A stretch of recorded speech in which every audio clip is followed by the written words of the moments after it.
Along the mist-choked banks of the Mekong River, there is one rule the villagers whisper to strangers.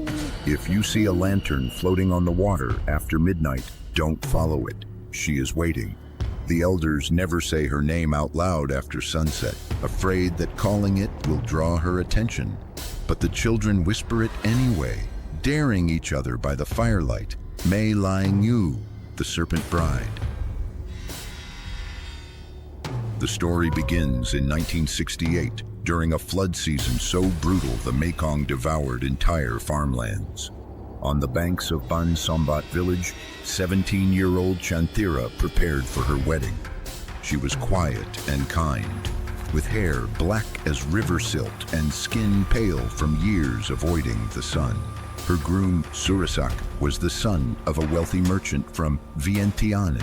The union promised Chanthira's family security, but Surasak's mother detested her. On the night before the wedding, she called Chanthira to the riverbank under the guise of a private blessing. There, beneath the shadows of a towering banyan tree, Surasak's family accused her of witchcraft, claiming she had cursed them into marriage. Before she could speak, hands grabbed her. A rock was tied to her waist, and without ceremony or prayer, she was thrown into the swollen Mekong. Her scream was swallowed by the river. But Chanthira did not die. As she sank deeper into the pitch-black depths, something ancient awoke beneath her. A naga, older than the river itself, coiled from the darkness, its scales black and iridescent, its glowing eyes reflecting like submerged lanterns. Its voice was not heard, but felt, vibrating in her skull. I can save you, but you will be mine. Chanthira, choking on silt and despair, nodded. The naga's coils tightened. Her lungs burned, her heartbeat slowed, and then stopped. When she opened her eyes again, she breathed easily under the water. Her legs were gone, replaced by a serpentine body covered in slick black scales. She was no longer human. She belonged to the river and to the naga's hunger.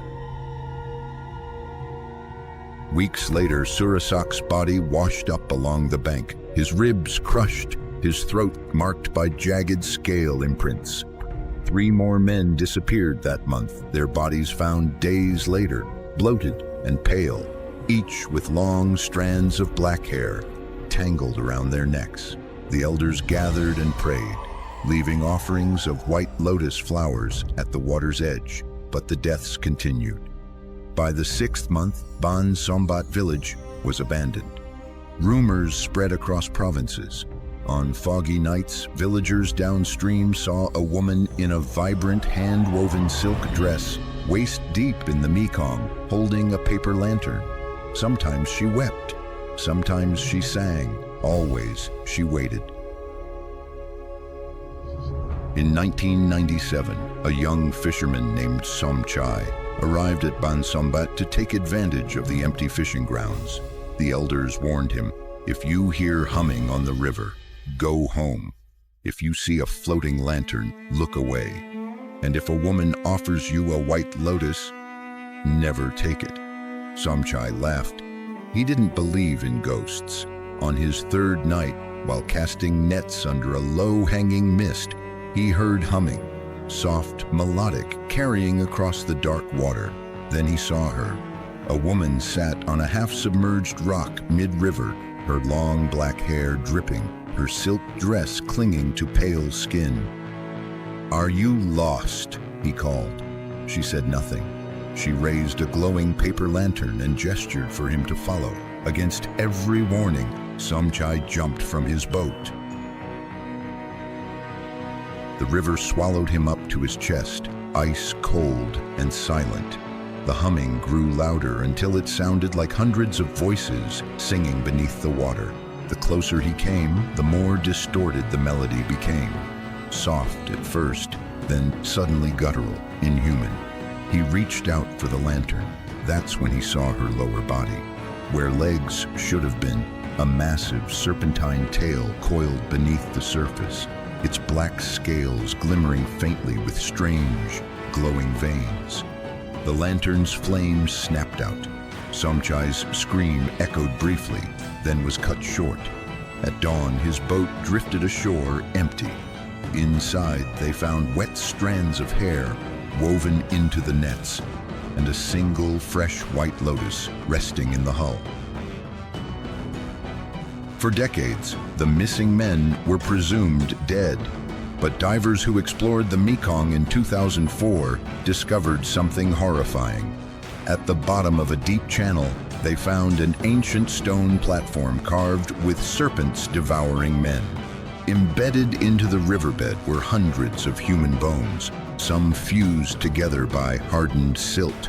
But what chilled them most were the figures arranged around the platform, 10 drowned bodies perfectly preserved, each dressed in ceremonial wedding robes, their pale faces frozen mid-scream. At the altar, carved into stone, were the words, in Old Khmer, "The bride calls her groom." One diver refused to continue. That night, he hung himself from a mangrove tree. The other vanished entirely, his gear discovered days later on the riverbank, soaked yet bone dry inside. The villagers who remain perform a secret midnight ritual during the Festival of Hungry Ghosts each year. At exactly 2 a.m., they gather along the riverbank, holding hundreds of floating lanterns, chanting, "Rest, Chanthira, rest, bride of the water." But the elders admit she doesn't rest. Not really. Every year, one lantern drifts away from the others, glowing brighter than the rest.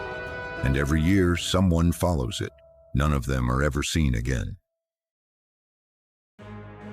In 2019, 3 Bangkok University students visited Ban Sombat to film a horror documentary about Mae Lai Ngu. They set up cameras along the river, planning to live stream the ritual. At 2:03 a.m., the feed froze. For 7 minutes, it displayed nothing but murky water, illuminated by a single floating lantern. Then came the sound, a woman's lullaby, faint and wet, as if sung from beneath the surface. When the feed returned, the camera was lying on the ground, lens cracked. The students were never found. The last saved frame showed a pale reflection smiling in the water, and the faint outline of scales coiling beneath it. Survivors, the few who've escaped, describe hearing the same thing.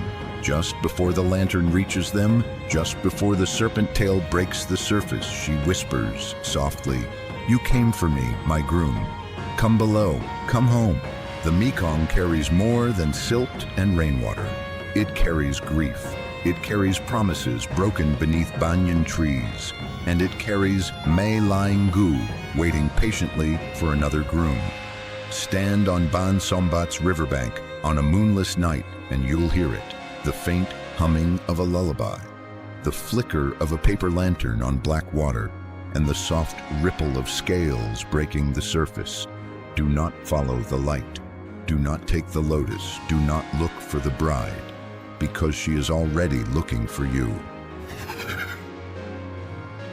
In a remote corner of northern Laos, deep within the misty mountains where bamboo forests swallow entire villages, stands the That Kam Temple, known to locals as the Weeping Pagoda. The temple is sealed now. No monks remain, no worshippers come. The jungle is reclaiming it, strangling its golden spires, cracking its stone lions, drowning its steps in vines. Yet if you stand outside its locked gates at 3 a.m., you will hear them. The bells ringing on their own. The legend began over 2 centuries ago when that Kam was one of the most sacred Buddhist temples along the old Luang Namtha Yunnan trade route. Pilgrims would travel for weeks to pray beneath its 7-tiered pagoda, where it was said a relic of the Enlightened One was buried. But history records a tragedy. During the Burmese-Siamese Wars of the 18th century, a rogue militia raided the temple. In their greed, they desecrated the relic chamber, stealing gold statues and burning sacred sutras. When they reached the main altar, the head monk begged them to leave the relic untouched. The militia laughed and slaughtered every monk inside. That night, the villagers say, the bells began ringing, not in mourning, but in warning. By dawn, the raiders were all dead. Their bodies were found around the pagoda, their faces frozen in silent screams, their mouths stuffed with damp lotus petals.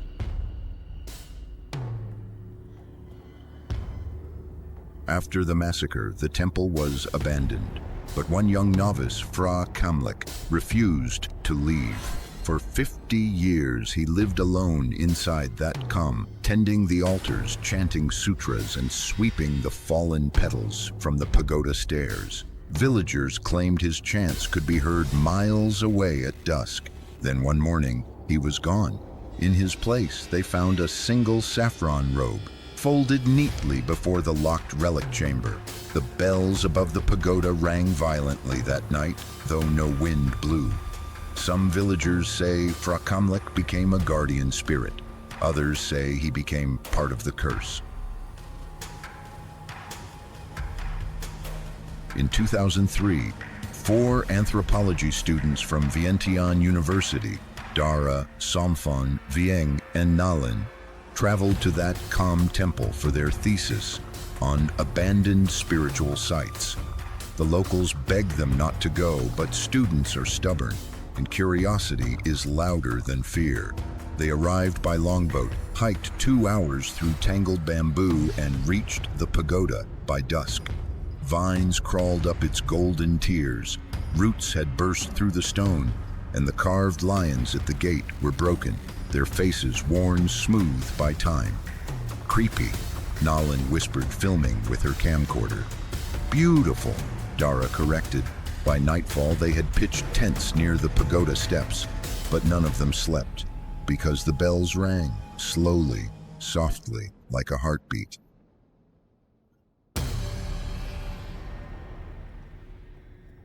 At 3:13 a.m., Vieng woke, gasping for breath. He'd dreamt of standing before the locked relic chamber, where hundreds of monks knelt in rows, heads bowed, chanting. The sound was deafening, yet none of their mouths moved. At the end of the hall, a single bell hung upside down from the ceiling, dripping water. From its hollow came a woman's voice, whispering, "Feed us." When Vieng woke, he found his hands clenched around something cold. It was a damp lotus petal, fresh. On the second night, Dara found an old stone inscription carved into the pagoda's base, hidden beneath moss and vines. 72 steps, 72 chants. Turn not your head, for those who kneel behind you are not among the living. Scholars later confirmed this referred to a forbidden ritual, performed once every 100 years, meant to bind restless spirits to the pagoda, trapping them inside so they could not roam. The students laughed nervously, dismissing it as folklore. But that night, Nalin disappeared.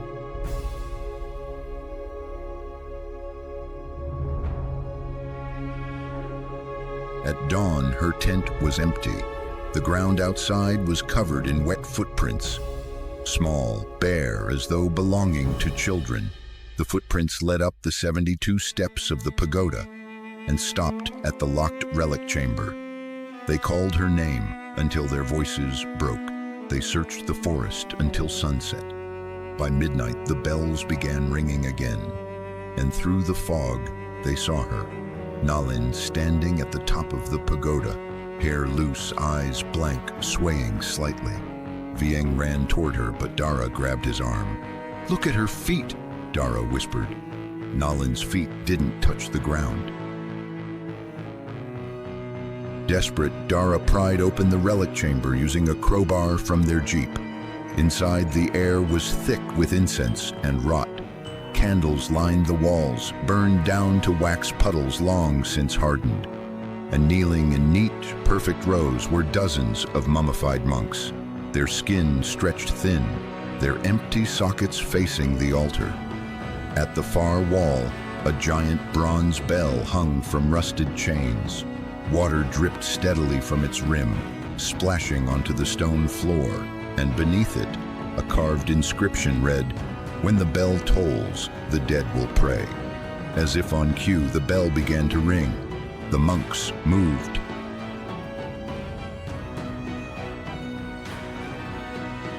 Their heads lifted one by one with the sound of creaking joints and snapping sinews. The air filled with a deep, vibrating chant that shook the chamber. The students screamed and fled, but Nalin stood frozen in the doorway. Slowly she turned her head, smiling faintly. Her lips cracked, her teeth blackened with rot. "It's time," she whispered. "They've been waiting." Her voice wasn't hers anymore. It was hundreds of voices, layered and broken. The monks crawled forward, dragging their shriveled bodies toward the students, lotus petals spilling from their open mouths. Dara's camcorder was recovered 6 months later, discovered by hikers deep in the jungle. The final footage shows Dara running through the bamboo forest, gasping for breath, screaming Vieng's name. Behind her, the bells thunder louder and louder, shaking the earth. She turns the camera one last time toward the pagoda. In the mist, hundreds of figures kneel on the steps. Monks, raiders, villagers, strangers, all swaying in unison as the bells toll endlessly. In the center, Nalin stands barefoot, holding the bronze bell's clapper in her hand, smiling wide. Then the screen goes black. The audio continues for 72 tolls. Exactly. Today, the Lao government has sealed that calm temple, warning travelers away. But locals know better. Every Hungry Ghost festival, the bells ring again. Hikers who pass near the valley report hearing chanting in dozens of voices, overlapping, suffocating, impossible to breathe through. And some nights, deep in the jungle, people swear they see faint lantern lights moving up the pagoda's 72 steps. One by one, though no one dares follow, because the ritual is never finished and the bells never stop.